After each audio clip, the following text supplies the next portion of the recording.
I won't lie to you, this game is criminally underappreciated and underpromoted. I have not heard anything about a few mentions here and there on internet about this game before I even started playing. And man, it might be a bit an overhyping for me to say, but this game might actually be 10 out of 10. This game might be practically the perfect game in the genre, and I loved every single second of playing it, with except one very minor gripe that I will talk about, and which stops it from being the perfect game. But yeah, you should play this game because you owe it to yourself. And in this video, we're going to be reviewing Tinykin and whether it is worth it to buy right now or not. So without further ado, let's just get it started. And as always said, with every single one of my videos, I'm going to be giving you the answer right away. And as you might have guessed, I was giving you the answer right away from the very first seconds of the video. And yeah, Tinykin is absolutely worth it. This game is one of the most beautiful and relaxing platforming experiences that I have ever seen, but with one minor issue, that the game is actually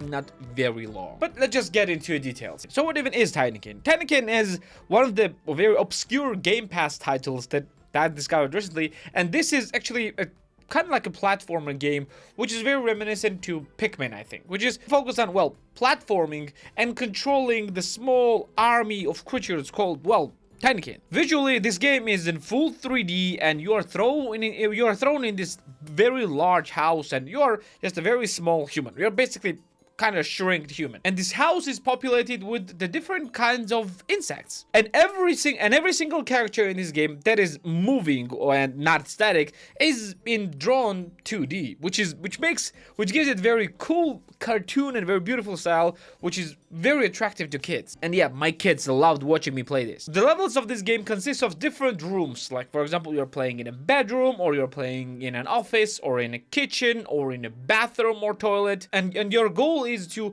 build some kind of device. And weirdly enough, this game has very deep story, which I absolutely did not expect from this game. But yeah, I won't be spoiling literally anything about this because yeah, it's just pretty cool to uncover that weirdly deep story from seemingly a kid's game. So to build this device, you need several things that can be found in different rooms in this house. And you're going to different rooms, and in those rooms you will find a thriving communities of different kinds of insects, which has their own relationship with each other and with other rooms, kind of like different states that are communicating and living together or against each other. Each room has its own set of different challenges, the quests, and yeah, it's kind of like an RPG as well. You're doing different quests and different types of collectibles. And here where gameplay wise Tinykin are coming in. Tinykin are basically these small creatures. Tinykin are these basically small one-eyed creatures, and based on what their colors they have different abilities. For example, the base purple ones,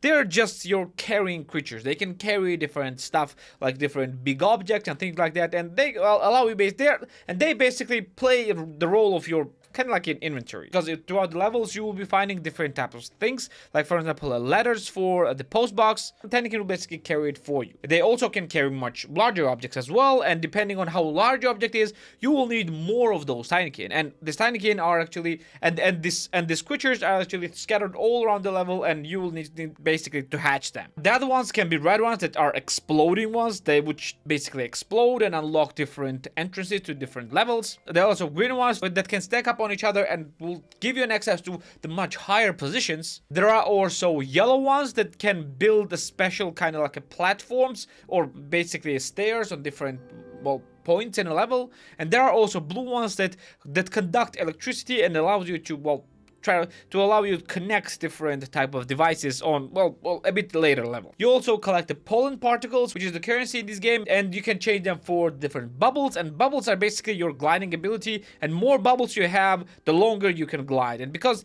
you are this small creature in this big giant house, you will need to be gliding all over the place. You're also technically immortal, because if you will die, you will just respawn on the closest checkpoint, and you can die from different hazards, like falling from different heights or from drowning, because yeah, you have some kind of devices that you are not very good with water. And to be fair, this game is very simple. The gameplay is insanely simple to understand, and world is built incredibly beautiful, and I was just amazed how it can suck you in and just keep you playing for more and more without actually it being bored. The music is beautiful, the art style style is beautiful, graphically game is amazing, sound is great, the gameplay is snappy and fun and very easy to learn, and I was trying to find something that I didn't like about this game, then to be fair, I was finding very difficult to do so, except for one thing, the length of the game.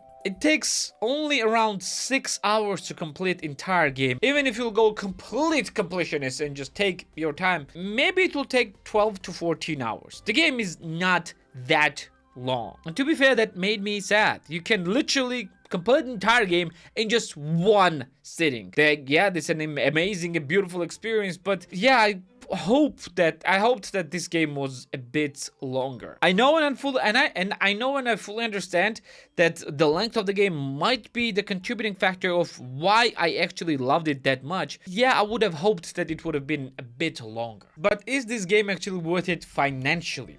So how much will game cost you? So game is available on Steam for the base price of $24.99 for tier 1 countries and $12.49 for tier 2 countries, and can go as low as $19.99 for tier 1 countries and $9.99 for tier 2 countries. Yeah, and yeah, game is fairly new. It came out in 2022, so it's pretty difficult.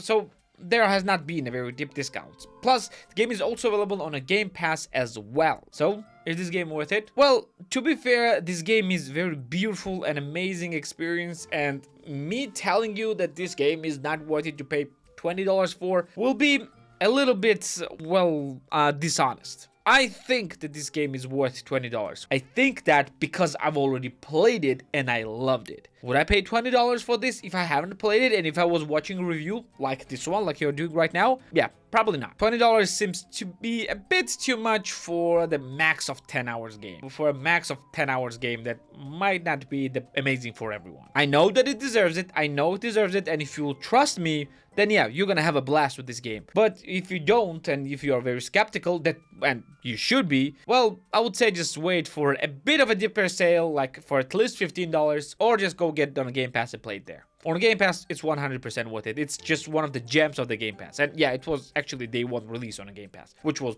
insanely good. So in essence, is this game worth it? Yes. I think that it's worth it for any price, even for the full price, but because of the length, I would suggest you to wait for a dipper discount again, or just go for the Game Pass purchase. Well, I guess this will be it for today. Thanks for being here with me. Like the video if you liked it, subscribe for more videos like this one, and I'm gonna see you in the next one.